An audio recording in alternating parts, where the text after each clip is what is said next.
नमस्कार, times time Bharat पर आपका बहुत बहुत स्वागत है। आपके साथ मैं हूं राकेश पांडे। शाम के 5 बजने वाले हैं। वक्त हो गया है देश के सबसे पसंदीदा डिबेट शो राष्ट्रवाद का। राष्ट्रवाद यानी देश से बढ़कर कुछ नहीं। और मेरी मौजूदगी पिछले कई दिनों की तरह लगातार प्रयागराज में है, संगम के किनारे मौजूद है। और आप देखिए लगातार लोगों की भीड़ यहाँ पर सुबह हो शाम हो स्नान करते हुए। कल मुख्यमंत्री योगी आदित्यनाथ ने यहाँ पर डुबकी लगाई, आज दिल्ली पहुँच गए और दिल्ली से उन्होंने तुष्टीकरण की पॉलिटिक्स पर करारा हमला बोला। लेकिन उनके पीछे यहाँ पर यूपी में सड़क छाप पॉलिटिक्स चल रही है। सपा के अलग अलग हैंडल से ट्वीट किया जा रहा है और इस तरीके की भाषा का इस्तेमाल किया जा रहा है जिस भाषा का इस्तेमाल मैं यहाँ पर नहीं कर सकता, उनको बता भी नहीं सकता। वहीं दूसरी ओर इसी महाकुंभ में सनातन बोर्ड को लेकर बिगुल फूंक दिया गया है। अखाड़ा परिषद ने प्रेस कॉन्फ्रेंस करके दो टूक कह दिया कि 2 दक्षिणा चाहिए मोदी और योगी से, और दक्षिणा ये है वक्फ को खत्म करो और सनातन बोर्ड को लेकर आओ। तो सवाल ये उठता है कि एक तो सनातन बोर्ड की मांग और दूसरी ओर योगी आदित्यनाथ की डुबकी पर इस तरीके से विवादित टिप्पणी क्यों। हालांकि बीजेपी ने पलटवार किया और कहा कि यह सब कुछ सपा की बौखलाहट है। पहले एक रिपोर्ट देखिए, उसके बाद इस पर चर्चा करेंगे।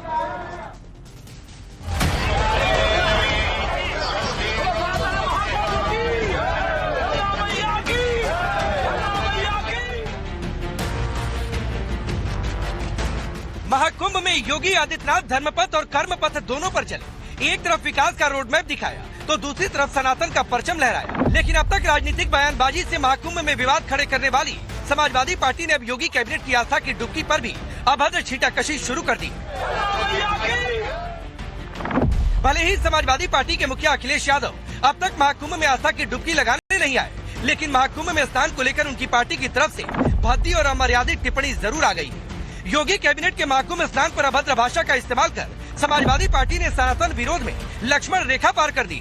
समाजवादी पार्टी के मीडिया सेल ने सोशल मीडिया पर कई पोस्ट शेयर किए। एक पोस्ट में अभद्र भाषा का इस्तेमाल कर लिखा, सड़क छाप तरीके से गंगा मैया की मर्यादा को तार तार करके भाजपाइयों ने अपने संस्कार प्रदर्शित किए।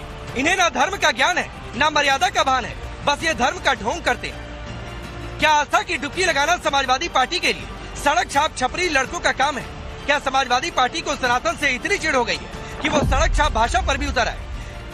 क्या मोदी योगी के विकास से मुकाबला नहीं कर पा रहे? मोदी योगी की सनातनी आस्था से नहीं लड़ पा रहे? वहीं महाकुंभ में सनातनी बोर्ड बनाने और वक्फ बोर्ड को खत्म करने की मांग उठने लगी। सवाल है कि क्या समाजवादी पार्टी को इसीलिए सनातन से इतनी चिढ़ है?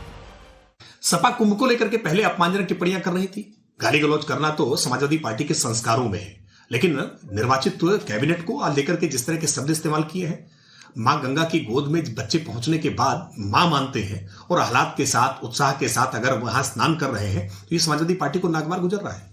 समाजवादी पार्टी ने कभी गंगा मैया को अपनी मां माना होता तो शायद वो इस तरह की बात न कहते, लेकिन समाजवादी पार्टी ने मजहबी तुष्टीकरण हमेशा करने का काम किया है। इसलिए आज उत्तर प्रदेश की योगी आदित्यनाथ सरकार का गंगा में स्नान करना, संगम में स्नान करना उनको नागवार गुजर रहा है। समाजवादी पार्टी की भावना सनातन विरोधी है।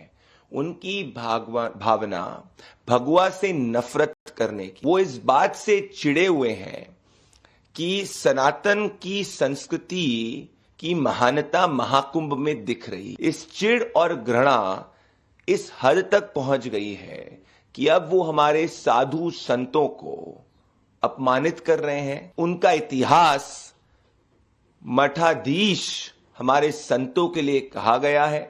उनका इतिहास राम भक्तों पे गोली चलाने का है और आज उस घृणा और चिढ़ की पराकाष्ठा समाजवादी पार्टी ने क्रॉस कर दी है। इतना ही नहीं, अखिलेश यादव ने कल योगी कैबिनेट की महाकुंभ में हुई बैठक पर सवाल उठाए। उसके बाद सोशल मीडिया पर तंज कसते हुए लिखा, त्रिवेणी को करे प्रणाम और रखे नहान का मान। अखिलेश यही नहीं रुके, आज फिर अखिलेश ने योगी सरकार पर हमला बोला और सोशल मीडिया पर लिखा, झूठ ना बोलो गंगा के तट, ना करो घोषणा बिन बजट। अब सवाल है, क्या योगी सरकार के कैबिनेट के फैसले अखिलेश यादव को झूठ लग रहा है? बीजेपी ने समाजवादी पार्टी पर करारा हमला बोला और सफाई महोत्सव की याद दिलाई। बीजेपी ने कहा, इफ्तार में जाने वाले और हज हाउस बनाने वालों को महाकुंभ में कैबिनेट बैठक से पेट में दर्द हो रहा है। महाकुंभ में कितने बड़े निर्णय लिए गए विस्तार के लिए, विकास के लिए, उत्तर प्रदेश के लिए। इससे कोई पवित्र चीज हो सकती है कि कुंभ जैसे क्षेत्र से इतने बड़े बड़े निर्णय लिए जाए पूरे प्रदेश के लिए? पर उस पर भी सैफई में नाच गाना करवाने वाले लोग कहते हैं कि यहां से नहीं होना चाहिए था। जो टोपी लगा लगाकर स्टेट स्पॉन्सर्ड इफ्तार में जाने वाले लोग और हज हाउस बनाने वाले लोग, वो कहते हैं महाकुंभ में कैबिनेट मीटिंग या उस क्षेत्र में कैबिनेट मीटिंग क्यों हो गई?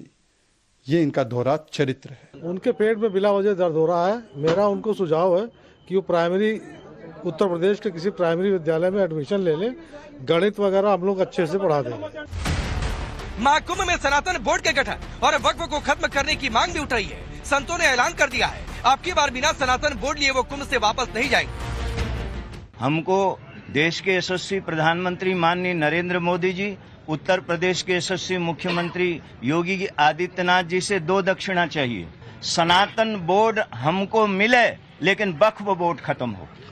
जब तक वक्फ बोर्ड खत्म नहीं होगा तब तक समस्या बनी रहेगी। हमसे भूमि ली, हमारे मंदिर तोड़े, बहुत कुछ हुआ, तब इस देश में किसी को तकलीफ नहीं हुई, किसी के पेट में दर्द नहीं हुआ। और आज जब हम सनातन की बात करते हैं तो लोगों के पेट में दर्द होता है। वक्फ बोर्ड है तो सनातन बोर्ड हमें चाहिए ही चाहिए। बिना सनातन बोर्ड लिए हम कुंभ से वापस नहीं जाएंगे। ये दृढ़ संकल्प के साथ सभी सनातनी यहाँ पहुँचे। अब सवाल है, एक तरफ वक्फ की मनमानी के खिलाफ कानून और दूसरी तरफ सनातन बोर्ड के गठन की मांग से क्या सनातन विरोधी चिढ़े हुए? सवाल ये भी है कि महाकुंभ से लेकर देश दुनिया तक सनातन की जय जयकार हो रही है, क्या यही विरोधियों को चुभ रही है? सवाल ये भी है कि योगी मोदी से विरोधियों को इतनी नफरत हो गई है कि वो अब सनातन पर ही कुठाराघात करने पर उतर आए। सबसे बड़ा सवाल है, सनातनी आस्था के अपमान को हिंदुस्तान की जनता क्या सहन कर पाएगी? Bureau report, times round of Bharat. चलिए, ये रिपोर्ट आपने देखी। आपका परिचय मैं आज के मेहमानों से करवाता हूँ। राकेश त्रिपाठी भारतीय जनता पार्टी के नेता और प्रवक्ता, सुजाता पांडे पॉलिटिकल एनालिस्ट के तौर पर, प्रोफेसर धर्मेंद्र यादव समाजवादी पार्टी के नेता और प्रवक्ता, नवल किशोर है आरजेडी के नेता और प्रवक्ता। आप सभी का बहुत बहुत स्वागत है। और शुरुआत में धर्मेंद्र भाई आपसे करता हूँ कि कौन चलाता है भाई आप लोगों का ये अलग अलग मीडिया सेल का हैंडल है? कौन सुझाव देता है कि भाई इस तरीके से सड़क छाप भाषा का इस्तेमाल कर दो? राकेश जी, नहान का मान रखना कहाँ से आपको सड़क छाप लगता है, ये मुझे नहीं समझ में आ रहा है। मर्यादा का ध्यान रखा जाए, सनातन की मर्यादा को बचाया जाए, ये कहाँ का सड़क छाप भाषा है? मुझे आपको समझ नहीं आता। आप कहाँ से बोल रहे हैं, क्या रेफरेंस ले रहे हैं, और उस रेफरेंस में से आपने क्या असर? नहीं, पहले तो जो लिखा गया उस पर जवाब दीजिए। नहान का मान रखा गया कि नहीं रखा गया, उस पर आऊंगा। ये जो आपके मीडिया सेल के हैंडल से ट्वीट हुआ है, जो सोशल मीडिया पर लिखा गया है कि सड़क छपरी और पता नहीं क्या क्या शब्द, मैं तो बोलना भी नहीं चाहता हूं यहाँ पर, क्योंकि वो संसदीय भाषा मेरे हिसाब से नहीं है। ये कौन लिखता है? रमेश बिधोड़ी की संसदीय भाषा आपको याद है, उसको आप बोल नहीं सकते मीडिया पे आकर, और आप उसको मीडिया सेल की भाषा को आप छपरी की भाषा तो रमेश बिधुड़ी से सीखे हैं? कोचिंग ट्यूशन लेने गए थे, क्लास लेने गए थे रमेश बिधुड़ी से? धर्मेंद्र यादव, तो पहले अब भाषा का ज्ञान अगर आपको देना है। नहीं, मैं सुन रहा हूँ, लेकिन मैं सुन रहा हूँ, लेकिन आप अपनी गलती के लिए दूसरों की गलती के पीछे आप जाकर छिप रहे हैं। अब सुनिए, अपनी गलती के पीछे अपनी गलती को स्वीकार करना और मानना की गलती हो गई। आप रमेश बिधुड़ी का नाम ले रहे हैं। मान लीजिए रमेश बिधुड़ी ने गलती की, तो आपको लाइसेंस मिल गया क्या गलती करने का? शर्म नहीं आती है ये बात करते हुए? योगी आदित्यनाथ का नाम ले रहा हूँ। थोकना कौन सी मर्यादित भाषा है? कौन सी संवैधानिक भाषा है? काटना कौन सी संवैधानिक भाषा है? कौन सी मर्यादित भाषा है? पेलना कौन सी धार्मिक भाषा है? किस धर्म को शोभा देता है, मुझे बता दीजिए। इसमें तो आप नहीं बोल सकते एक शब्द भी। जो जैसा होगा उसे वैसा महसूस होगा। अगर भारतीय जनता पार्टी को छपरी नहीं है तो उन्हें क्यों दर्द हो रहा है? अच्छा, फिर आपको क्यों दर्द हो रहा है? अगर उनकी मंशा सही थी, उनकी नियति सही नहीं, छपरी के आगे जो लिखा था मैं उस पर पूछ रहा हूँ। सुनिए, इतने मासूम मत बनिए धर्मेंद्र यादव। छपरी के आगे जो लिखा था उसको लेकर पूछ रहा हूँ मैं। छपरी के आगे जो लिखा था उस पर पूछ रहा हूँ मैं। उस शब्द की बात कर रहा हूँ मैं। आज क्या मैं कह रहा हूँ, साच को आज क्या, जब वो सही। चलिए बताइए, नहान का मान कल कैसे टूटा? इसका मतलब है कैसे कल योगी आदित्यनाथ ने डुबकी लगाई तो कौन सी मर्यादा टूट गई? मुझे बताइए आप, कौन सी मर्यादा टूट गई कल? वो तो उनकी अपनी आस्था है। हम तो कह रहे बनियान पहन कर नहीं नहाना चाहिए गंगा में। गंगा माँ अपवित्र हो जाती हैं। अब बताइए क्या करेंगे आप इसमें? हाँ, बनियान पहन कर नहीं नहाना चाहिए। बनियान पहन का स्नान पवित्र माना जाता है। मर्यादा कैसे टूटी भाई? उसमें जीव जंतु को बीमारी लग जाती है। अच्छा। माँ गंगा मैली रात में भी स्नान अपवित्र माना जाता है। सुनिए, रात में भी नहीं नहाना चाहिए धर्मेंद्र यादव। माना जाता है ना, रात में भी नहीं नहाना चाहिए। और कौन रात में नहाया ये आपको अच्छे तरीके से पता है। नहीं तो वो भी आपके हिसाब से माना जाता है। मैंने अजीब बात है, रात में नहाना नदियों में, रात में नदियों में नहाना वर्जित है धर्म के हिसाब से, लेकिन आपके हिसाब से ठीक हो गया। और योगी आदित्यनाथ ने बनियान पहनकर नहा लिया तो आपको अजीब लग रहा है। अब सुनिए तो सही, आप बोलने दीजिए। मौनी मकर संक्रांति के दिन और पौष अमावस्या के दिन तकरीबन बता रहे बीजेपी के आंकड़ों के अनुसार लाखों लोगों ने रात में स्नान किया। इसका मतलब वो पवित्र स्नान कर दिया आपके हिसाब से? अरे भाई तो लाख अभी मैं लोगों की बात ही नहीं कर रहा हूँ, वहीं पे मैं तो अरे तो बहुत सारे लोग हैं भाई, जाइए ना देखिए कपड़ा पहन कर नहा रहे हैं बहुत सारे लोग शर्ट पहन कर चले जाते हैं। हाँ तो चले जाइए आप भाषा से चलिए। राकेश त्रिपाठी रुकिए, मैं यहाँ पर अभी लोगों से बातचीत कर लूंगा, थोड़ा सा पॉलिटिकल डिबेट हो जाए, बहुत लोग मौजूद है और किसने मर्यादा तोड़ी है इस पर भी बातचीत आऊंगा। राकेश त्रिपाठी ये रमेश बिधूड़ी से सीख रहे हैं, इसलिए उन्होंने सड़क छाप छपरी और उसके आगे जो लिखा मैं तो बोल भी नहीं सकता हूँ उस भाषा का इस्तेमाल किया। योगी आदित्यनाथ ने बनियान पहन कर डुबकी लगा ली तो भी इनको दिक्कत है, रात में ये रहे तो ठीक है। एक वीडियो मैं पहले दिखा दे रहा हूं, मुझे लगता है बात पूरी करने से पहले वो वीडियो जरूरी है, उस वीडियो से शायद मुझे लगता है एस्टेब्लिश हो जाएगा। इसमें अखिलेश यादव बनियान पहन करके गंगा जी में डुबकी लगाते हुए दिखाई दे रहे हैं। जब वो अपने पिताजी की अस्थियां विसर्जन करने के लिए गए थे तब वो बनियान पहन करके डुबकी लगाते हुए दिखाई दे रहे हैं। देखिए कम से कम समाजवादी पार्टी के जब प्रवक्ता बोला करे ना तो कम से कम अपनी पार्टी के भीतर तो झांक करके देखकर बोला करे, अपने नेता को अपमानित करने का प्रयास कर देते हैं। अब दूसरी बात, एक धर्मेंद्र यादव जी ने कहा कि समाजवादी पार्टी की मीडिया सेल ने जो लिखा है और भाजपा के किसी नेता ने कहा है, दोनों में अंतर महसूस करिए। किसी व्यक्ति के द्वारा गलती किए जाने की संभावना होती है, लेकिन जब संस्था गलती करती है ना तो यह बड़ी गलती मानी जाती है। संस्थागत रूप में आपकी पार्टी एक राजनीतिक दल है, उत्तर प्रदेश में सत्ता चलाई है, राष्ट्रीय दल बनने का आप सपना सजोए बैठे हैं और आपकी पार्टी के अधिकृत हैंडल से इस तरह की सड़क छाप भाषा एक बार नहीं बारंबार लगातार इस्तेमाल की जा रही है, गाली गलौज की जा रही है। दर्जन भर एफआईआर उसके खिलाफ लिखी गई है, लेकिन संस्थागत तौर पर लिखी गई इस भाषा को आप प्रोत्साहित करने का प्रयास कर रहे हैं। दुर्भाग्यपूर्ण है। अखिलेश यादव जी की भाषा खराब हो सकती है, धर्मेंद्र यादव की भाषा खराब हो सकती है, लेकिन कम से कम पार्टी की तो मर्यादा बचा के रखिए ना। इस पार्टी के साथ लाखों कार्यकर्ता आपके जुड़े हुए हैं, इन कार्यकर्ताओं की भावना, उसमें कुछ तो अच्छे कार्यकर्ता होंगे। क्या सबको आपने मान लिया है कि सब इसी प्रकार के लफंगई की भाषा का इस्तेमाल करते होंगे? यह बहुत दुर्भाग्यपूर्ण है। और आप किसको आप गलत कृत्य मान रहे हैं? मां गंगा के भीतर अगर स्नान करने जाएंगे ना, हम मां मानते हैं, और मां की गोद में जब बच्चे पहुंचते हैं ना तो बच्चे तो उच्च श्रृंखलता करेंगे, बच्चे तो आनंद में आह्लाद में रहेंगे, बच्चे तो इसी तरह से लड़कपन करेंगे, लेकिन वो आपको बर्दाश्त नहीं होगा। आपने मां कभी माना होता तो इस भाव को समझ पाते। और आपने कभी क्या नागा साधुओं को नहाते हुए देखा है? आपने कभी अखाड़ों की पेशवाई होते हुए देखी है? नहीं, आपने एक तस्वीर दिखाई है। अब धर्मेंद्र यादव आपको उन्होंने तस्वीर दिखा दी कि अखिलेश यादव भी बनियान पहनकर कपड़ा पहनकर पानी में उतर गए थे, गंगा जी के जल में उतर गए थे। जवाब दीजिएगा, लेकिन मैं जरा लोगों से पूछ लेता हूँ, कहाँ से आ रहे भाई आप लोग? हाँ आ रहा हूँ, जरा एक लोगों से राय ले लीजिए। अरे 10 नहीं 20 सेकंड आपको दूंगा, रुक जाइए, 1 मिनट दे दूंगा, रुक जाइए। दिल्ली से आ रहा हूँ। आप कहाँ? मुंबई से। आप कहाँ से आ रहे हैं? एटा से। आप कहाँ? उज्जैन से। कोई गड़बड़ी दिखी किसी को यहाँ पर? नहीं। अब एक बात बताइए, कल योगी आदित्यनाथ यहाँ पर नहा के गए हैं, वो बनियान पहन के चले गए, सपा कह रही है सड़क छाप छपरी और पता नहीं क्या क्या बोल रही है। ये भाषा ठीक है क्या आप लोग को लगता है? भाषा का प्रयोग किया है तो किया है भाई, बहुत अच्छा भाषा का प्रयोग किया है। योगी आदित्यनाथ जी ने बहुत ही अच्छा सुविधा दिया है यहाँ पे। इस भाषा पर क्या कहेंगे सपा के? अरे जब वो सन्यासी हैं तो वो स्नान नहीं करेंगे तो कौन करेंगे स्नान यहाँ पे? जिसके पिता ने गोली चलवाया राम भक्तों पे, जिसके पिता ने राम भक्तों पे गोली चलवाया, वो सवाल कैसे कर सकता है सनातन धर्म से? गुस्सा आता है हम युवाओं को, और ऐसे राजनेताओं पे गुस्सा आता है हमें जो हमारे धर्म को बदनाम करने का कार्य करते हैं।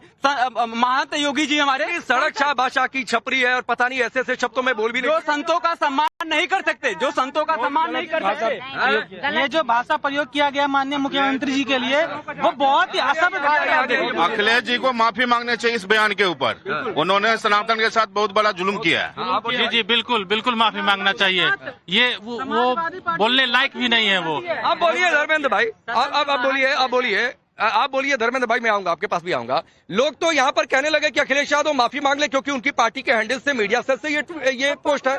उधर वो आपने बनियान पहनकर कहा, राकेश त्रिपाठी ने अलग तस्वीर दिखा दी। जनता क्या सोच रही है आप समझिए। आपको यह समझना नहीं है या समझना नहीं चाहते? अब सुन लीजिए, रमेश बिधूड़ी भारतीय जनता पार्टी के चुने हुए सांसद हैं। लोकतंत्र का मंदिर होता है लोकसभा के अंदर कोई अमर्यादित बयान दे तो भारतीय जनता पार्टी कह रही है उसका निजी बयान है, और लोकतंत्र की मर्यादा का हनन है, और लोकतंत्र पे कीचड़ है, और लोकतंत्र को अपमान करने का इससे घटिया तरीका नहीं हो सकता जो भारतीय जनता पार्टी करती है। सुनिए धर्मेंद्र भाई, सुनिए मैं आप ही के पास हूँ। रमेश बिधूड़ी ने गलत बोला और मैं कह रहा हूँ गलत बोला, तो आप लोग कोचिंग ट्यूशन लेने जाते हैं रमेश बिधूड़ी से, क्लास लेके आए हैं, कैसे कैसे गलत शब्दों का इस्तेमाल करना चाहिए जाकर रमेश बिधूड़ी से सीखते हैं क्या? और अगर नहीं सीखते हैं तो बोलिए कि गलती हुई है, और नहीं तो बोलिए कि हमने रमेश बिधूड़ी से सीख लिया है, हम भी गलती करेंगे। चूंकि बीजेपी के एक नेता ने कर दिया तो हमको लाइसेंस मिल गया भाई, हम तो पहले से पारंगत है उसमें। ये माफी भारतीय जनता पार्टी के प्रवक्ता मांगे ना, आप क्यों मांग रहे माफी? आप मत मांगिए, भारतीय जनता पार्टी प्रवक्ता से बोलिए कि रमेश बिधूड़ी ने लोकतंत्र का अपमान किया है, माफी मांगता हूं, उनसे माफी मंगवाइए राकेश त्रिपाठी जी से। अरे रमेश बिधूड़ी से आगे बढ़िए, रमेश बिधूड़ी पर बोल दिया, वो उस तस्वीर के बारे में बताइए जो राकेश त्रिपाठी ने दिखाई, कपड़े में नहाते हुए अखिलेश यादव पर क्या कहेंगे? योगी आदित्यनाथ ने बनियान में डुबकी लगा ली तो आपको दिक्कत है फिर? आप भारतीय जनता पार्टी नहीं, आप राकेश जी से माफी मांगे तो मान जाओ कि हाँ भाई इनकी बात। अरे मैं तो आपसे भी मान लिया। अरे धर्मेंद्र भाई, मैं तो व्यक्तिगत तौर पर आपसे भी नहीं कह रहा हूं माफी मांगने के लिए, वो तो जनता ने कह दिया तो मैंने पूछ लिया। मैं भी नहीं कह रहा हूं कि आप माफी मांगे, मत मांगिए भाई माफी, जनता देख रही है, आपकी भाषा उनकी भाषा, और जिसको जो सबक सिखाना है जनता सिखाएगी सबक। वो तो जनता देगी, जनता तो हमें जनता तो सिखा ही रही। अयोध्या में किसने सबक सिखाया? जनता ने सिखाया है। ये लोग अयोध्या के तो होंगे नहीं। जो जनता अयोध्या की सबक सिखाई भारतीय जनता पार्टी की भाषा को, भारतीय जनता की पॉलिसी को, भारतीय जनता पार्टी की नीति को।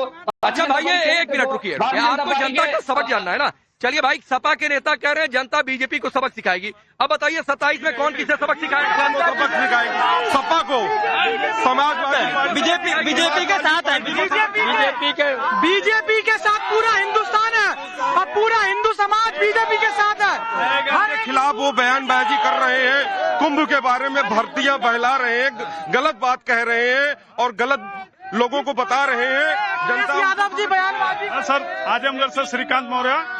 भाजपा लोग तुष्टीकरण की राजनीति करते हैं, सपा हमेशा। क्या नाम है आपका? श्रीकांत मौर्य।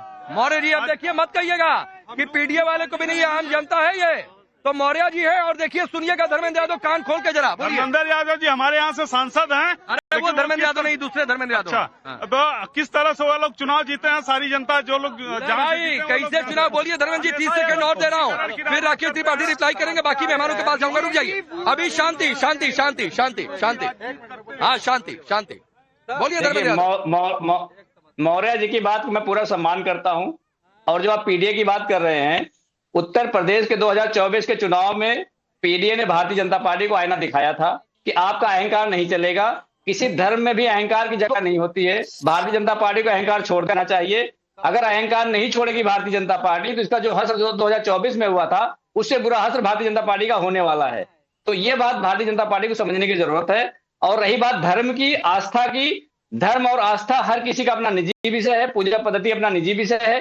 किसकी आस्था किसमें है, किसकी मान्यता क्या है, किसकी पद्धति क्या है, इसमें कोई टीका टिप्पणी करने की आवश्यकता नहीं। हाँ तो ठीक है, आपकी आस्था हरिद्वार में, प्रयागराज में नहीं है। आपके नेता कहते हैं कि हरिद्वार नहीं, ठीक है। राकेश त्रिपाठी इनके नेता कहते हैं हरिद्वार ज्यादा पुण्य वाली जगह है, प्रयागराज का महत्व उससे कम है। तो इनकी आस्था तो बटी हुई है जगह के हिसाब से। आजमगढ़ से एक भाई कह रहे हैं मौर्य जी की लोग कैसे चुनाव जीत रहे हैं। आप लोगों पर अलग आरोप लगता है, ये अलग सपा पर ही कह रहे हैं कि लोग कैसे चुनाव जीतते हैं। लेकिन धर्मेंद्र यादव के पास अब कोई जवाब नहीं था जब मैंने तस्वीर दिखा दी कि अखिलेश यादव भी बनियान पहन करके आ रहे थे। ऐसे ही तरह से सब, क्या धर्म की जानकारी नहीं, अध्यात्म की जानकारी नहीं, परंपराओं की जानकारी नहीं, रिचुअल्स की जानकारी नहीं, आकर के हमला बोल देना है, कहीं से कोई बात निकाल लेना है और इसमें खुद ही जख्मी हो जाते हैं, अपनों पर ही हमला कर बैठते हैं। अखिलेश यादव इनकी पार्टी के राष्ट्रीय अध्यक्ष बनियान पहन करके गंगा जी में नहा रहे हैं, मैंने तस्वीर दिखा दी। अब धर्मेंद्र यादव पहले माफी मांग ले कि अपने ही नेता का अपमान इन्होंने क्यों टीवी डिबेट में कर दिया।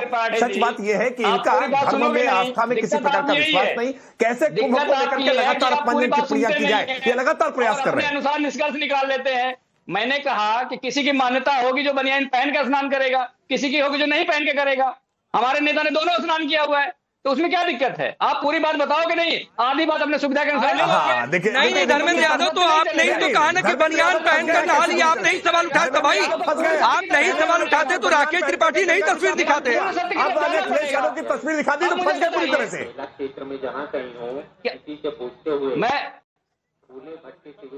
फंसने की बात, मैंने आपसे क्या कहा? मैंने कहा कि जिसकी अपनी आस्था है वो अपने हिसाब से करेगा। मैंने तो उदाहरण बताया कि योगी जी अगर बनियान पहन के नहाए हैं, वो ये कहते बनियान पहन के नहाना गलत है, वो उसकी अपनी आस्था है, योगी जी की अपनी आस्था है।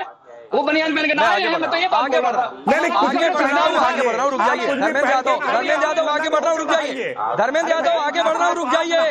आपने सबसे पहले योगी आदित्यनाथ के बनियान में नहाने पर सवाल उठाया था, जिसका जवाब राकेश त्रिपाठी ने अखिलेश यादव के बनियान में नहाती तस्वीर दिखाकर दे दिया। तो आप कह रहे हैं कि मैंने तो कहा ही नहीं था। भाई ये सब कुछ लाइव शो है, देश की जनता देख रही है और यहाँ पर जनता बता भी रही है कि वो आपके बारे में क्या सोच रही है। और ये जनता भीड़ इकट्ठा की हुई नहीं है, रैलियों की भीड़ नहीं है, ये लोग हैं जो महाकुंभ में डुबकी लगाने आ रहे हैं। मैं आगे बढ़ रहा हूँ, रुकिए। नवल किशोर जी, एक तो आप लोग भाई ये गठबंधन में पता नहीं है कि नहीं है, तो ये सड़क छाप भाषा का क्या आप लोग समर्थन करते हैं? नंबर 1 सवाल।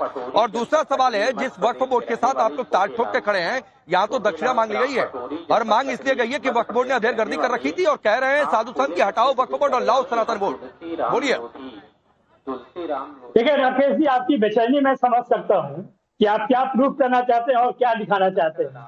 मुझे नहीं लगता है कि धर्म को जिस तरह का भाषा भारतीय जनता पार्टी करके और उदय की है, तो जितने भी नफरत है, जितने भी इस तरह की भाषा है, उसका तो आर्किटेक्ट भाजपा है। ये आपको नहीं पता है तो किसको कौन बताया आपको?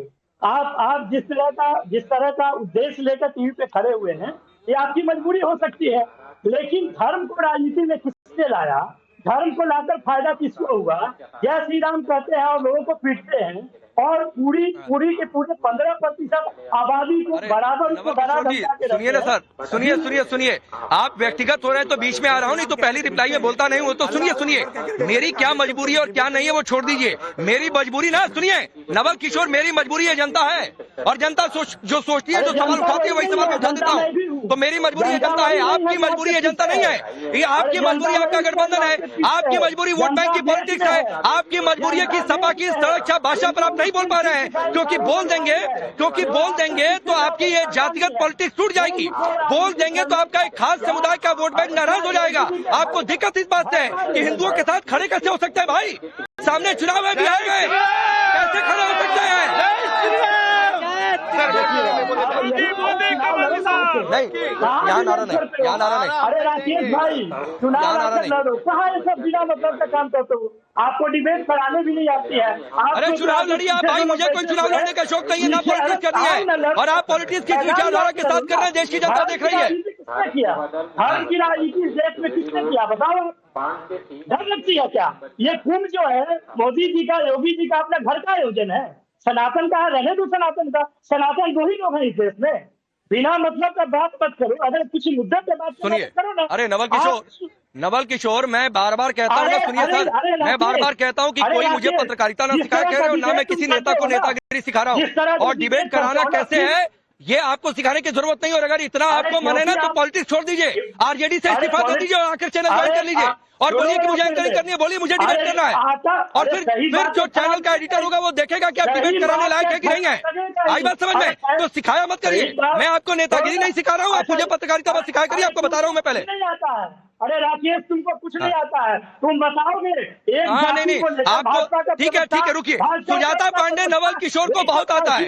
नवल किशोर इतनी अच्छी पत्रकारिता करते हैं, फिर भी छोड़ दिए नेतागिरी कर रहे हैं। इनको पत्रकारिता का शौक है, लेकिन रहेंगे नेतागिरी में और सिखाएंगे कि पत्रकारिता कैसे करनी है। सपा की सड़क छाप भाषा पर 2 लाइन नहीं बोलेंगे, क्योंकि इनका वोट बैंक खराब होगा। और इस बार बिहार में चुनाव है, उनको चुनाव दिख रहा है। सुजाता पांडे, अब रुकिए, नवल किशोर हो गया, एक सवाल का जवाब तो आपसे दिया नहीं गया, तो सुनिए। किसी के बीच में नहीं बोलती हूँ जी। देखिए राकेश पांडे जी, सबसे पहले तो इन्होंने आपके प्रोग्राम पे जो सवाल उठाए, उनको ये पता होना चाहिए कि देश का पसंदीदा डिबेट शो है और वो इस डिबेट शो में बैठे हैं। इस बात को दिखाता है कि ये देश में कितना लोकप्रिय है, आप एंकर के रूप में कितना अच्छा काम कर रहे हैं। पहली बात तो ये। दूसरी बात तो ये है कि ये जो संविधान की कॉपी लेके घूमते फिरते हैं ये लोग, जो संविधान बदल देंगे का नारा लेके वोट लेते हैं, इनको ये भी नहीं पता कि हमारे तिरंगे में धर्म चक्र है। ये धर्म और राजनीति को अलग करने की बात करते हैं। ये बापू बापू करते हैं और बापू का सपना को नहीं जानते कि राम राज्य की परिकल्पना की थी। ये कुंभ की परिस्थिति और इतिहास को नहीं जानते हैं। ये जानते हैं तो सिर्फ भूरा बाल साफ करो और कास्ट की राजनीति। पता है इनका सबसे बड़ा डर क्या है? डर ये है कि कुंभ से जो एकता का संदेश जा रहा है वो इनके जात पात के राजनीति को खत्म करने वाला है। वो अखिलेश यादव की राजनीति को कुंभ में डुबाकर खत्म कर देगा, वो लालू यादव की राजनीति को खत्म कर देगा। यही डर लगा हुआ है कि जात पात की राजनीति खत्म हो गई, तो उन्होंने विकास की राजनीति तो की नहीं है, जंगल राज की राजनीति की है, माफियाओं की राजनीति की है, गुंडों की राजनीति की है, तो उस पर तो वोट मिलने वाले नहीं है। उसके बाद जो कुंभ से सबसे बड़ा संदेश किया है कि सरकार स्थिर है, सरकार के विरोध, सरकार के सहयोगियों में कोई विरोध नहीं है, और सरकार ने जो कैबिनेट के फैसले लिए हैं उससे तो अखिलेश यादव की राजनीति खत्म हो रही है, क्योंकि पीडीए उससे बिखर जाएगा। मुसलमान वोट बैंक पे तो कांग्रेस पहले से आंख लगा के बैठी हुई है, तो कहाँ रहेंगे अखिलेश यादव, कहाँ रहेंगे तेजस्वी यादव? बिहार में तो इलेक्शन आने वाला है, जैसे ही कुंभ जाएंगे वैसे ही मुस्लिम जो वोट बैंक है वो तो खिसक जाएगा, क्योंकि मुस्लिम वोट बैंक तो एक्सक्लूसिव नहीं है, वो तो बहुत ही क्लोज वोट बैंक है। जो भी हिंदू विरोध की बात करेगा वही मुस्लिम वोट का नेता बनेगा। और ये बात ये जानते हैं योगी आदित्यनाथ अगर कुंभ गए हैं तो आप सनातनी है ना, आप भी जाइए, आपको किसने रोका है? अगर किसी ने अगर कोई डुबकी लगा रहा है आप भी डुबकी लगाइए, आपको ठीक है। मैं आगे बढ़ता हूँ सुजाता पांडे आगे बढ़ता हूँ। सुजाता जी रुकिए नवल किशोर नवल किशोर, आपने एक शब्द का इस्तेमाल किया ना, अब मैं नहीं रुकिए भाई, रुकिए आपने एक शब्द का इस्तेमाल किया ना कि अहंकारी कौन है। सुनिए आपने एक शब्द का इस्तेमाल किया ना, रुकिए चलिए भाई, 3 पार्टियां हैं डिबेट में, रुकिए नवल किशोर सुनिए नवल किशोर और धर्मेंद्र यादव और राकेश त्रिपाठी तीनों लोग सुने, 3 पार्टियां हैं डिबेट में, बाहर से बीजेपी है, सपा है, आरजेडी है। आरजेडी के नेता कह रहे हैं अहंकारी, बताइए इन तीनों में से कौन सबसे ज्यादा अहंकारी? समाजवादी पार्टी है अहंकारी। सबसे ज्यादा तो सपा ही है। अखिलेश यादव जी है, तेजस्वी यादव जी हैं, क्योंकि ये हमेशा जो है तुष्टीकरण की राजनीति करते हैं। भाजपा, सपा, आरजेडी में से कौन अहंकारी? सपा सबसे बड़े, सपा है इधर। कौन अहंकारी भाई? सनातन धर्म में उत्थान हो रहा है, इसलिए इन पार्टियों को तकलीफ हो रही है। आप बताइए कौन अहंकारी है भाजपा, सपा, आरजेडी में से? आरजेडी और सपा अहंकारी है, और ये सब जो इनका प्रबंधन है, बीजेपी और ये योगी जी का प्रबंधन देखकर इनकी। कहाँ से आए आप? मैं बिहार से हूँ। अरे बाप, बिहार में कहाँ से भाई? मैं बिहार में मधुबनी जिले से। अब सुन लीजिएगा नवल किशोर जी, बिहार में मधुबनी से आया आदमी कह रहा है कि आरजेडी तो बहुत है अहंकारी, और सुनते रहिएगा भाई। और क्या है कि अब बिहार के मधुबनी पकड़ने नहीं गया तो मैं मत कहिएगा कि पकड़ के लाया हूँ, नेपाल के बॉर्डर पे।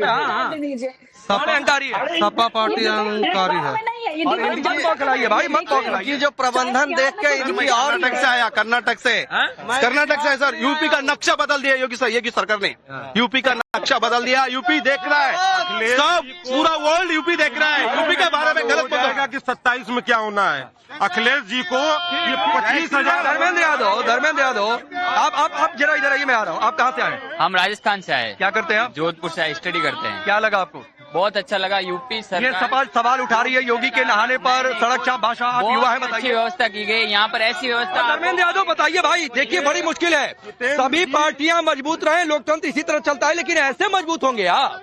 सामने मिल्कीपुर है, पता नहीं क्या होगा कल। परसों मैंने मिल्कीपुर में शो किया, आज फिर यहाँ पर लोग कह रहे हैं कि अभी से लोग कह रहे हैं 27 का खेल खत्म है, लोग कह रहे हैं।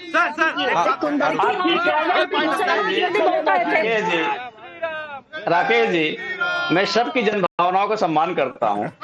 2000 जो प्रबंधन की बात कर रहे थे, हमारे बहुत सारे अभी दर्शक जो बता रहे थे, प्रबंधन की बात कर रहे थे।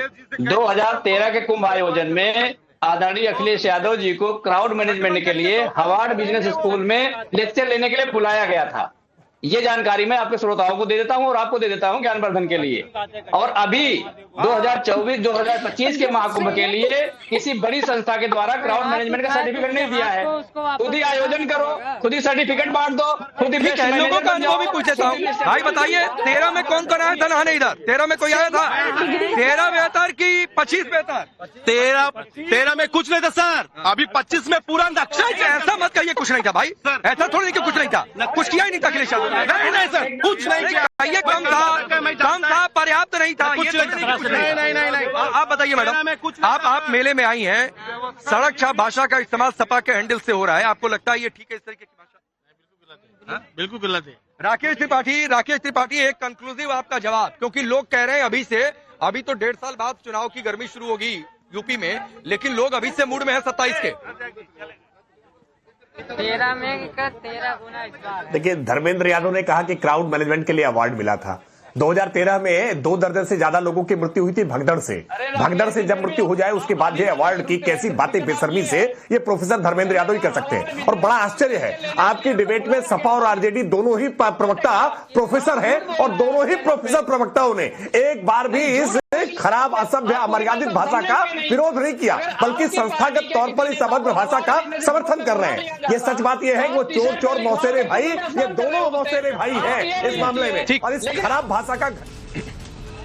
ठीक है, बता दीजिए ठीक है, मैं आगे बढ़ता हूं, समय इतना ही है। लेकिन धर्मेंद्र जी, इस तरीके की भाषा से बचना चाहिए भाई। अभी जैसे जैसे समाज आधुनिक होता जा रहा है, लोग नहीं इस तरीके की भाषा पसंद करते हैं। लोग शांति से रहना चाहते हैं। इस तरीके की सड़क का भाषा आप लोगों की भलाई के लिए कह रहा हूं। 10 ही वोट हो सकता है कट जाए इस तरीके की भाषा से। और ये सनातन बोर्ड, ये बातें, ये इस पर आप लोगों का बौखलाना, इस तरीके की भाषा इस्तेमाल करना लोगों के अंदर और उत्तेजना पैदा करता है, ये समझा करिए। फ्री की एडवाइस दे रहा हूं चलते चलते। आप सभी का बहुत बहुत शुक्रिया।